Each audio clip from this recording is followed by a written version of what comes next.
The Bible says that forget not the stone out of which you were healed. People forget so quick in life. Many people have short memory. I have learned over the years not to forget where I have come from. And it is a curse to forget. It is unrighteous to forget.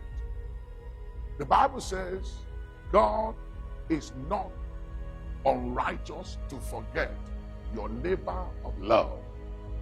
When you forget those who have loved you, blessed you, helped you, advance your cause, when you forget them, you are unrighteous.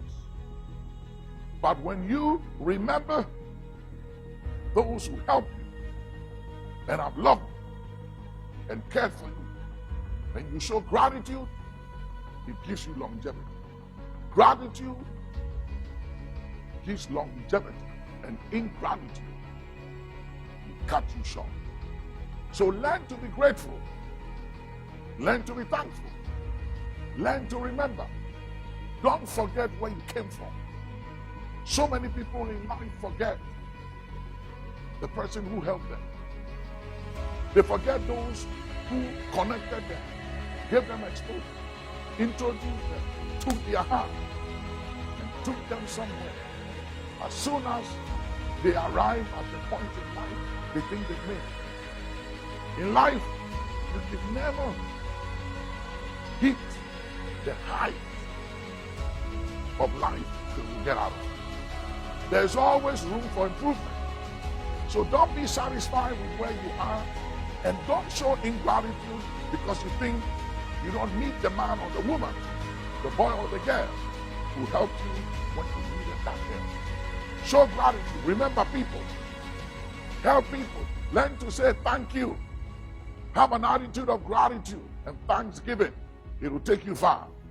Some people think they have arrived, but when they get to heaven, they realize that they were just operating at 20 or 30% of their capacity and didn't use 70% or 80% of their capacity. And you know why? Because they got stuck at the place of 70, at the place of 60, 50, or 30% of their capacity. Why? Because whenever you think you don't need anybody, you've arrived, you've made it, you are successful, you stop growing, and you begin to diminish, you begin to die. If you want to live, don't want to diminish, and don't want to die, keep showing gratitude. And remember where you came from. Remember others.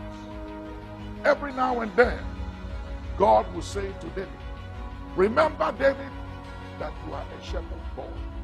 And I took you from the sheepfold, and I made you king over Israel. And I gave you your master's throne and your master's wives. God always reminded David. In Deuteronomy 8:18, God said, remember the Lord thy God. Why?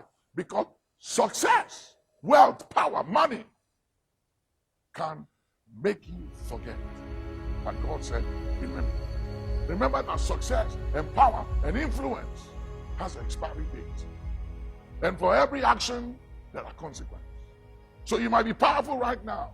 You may have millions of dollars in your bank account and outside your country, in foreign account. You may have houses in your country, in other places. You may be the biggest guy or lady or man or woman in town. You may have everything. Maybe you are mega. You are the biggest voice and person. You are private jet. You are loaded. But hear me. All that is sinking sand. God has no regards for material things. Because you know something? Let me show you God's value of money. The streets in heaven, they are made of gold. That is how insignificant money is to God. He sees money as nothing.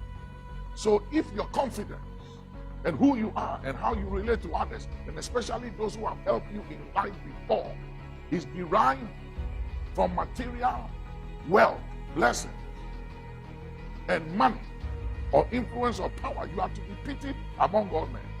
But if your confidence is derived from this one thing, that you know the Lord, who executes judgment, righteousness, and justice on earth, then you are on a good track in life. So learn to remember, and don't be puffed up, don't be arrogant, don't be proud, which you were never before. But suddenly you have become proud and arrogant. Why? Because of things. A man's life does not consist on the abundance of things that he possesses. So don't let things, don't let accolades, don't let events and relevance in life and access and influence make you go insane. Arrogance and pride is insanity. It's madness. Be wise, be sober, be vigilant. Your life does not consist on the abundance of things that you possess. If you think you are who you are because of the money you have in your bank account, or because of your success, or because of your achievements, you are deceiving yourself. You are a child, you are a kid. None of those things makes you who you are.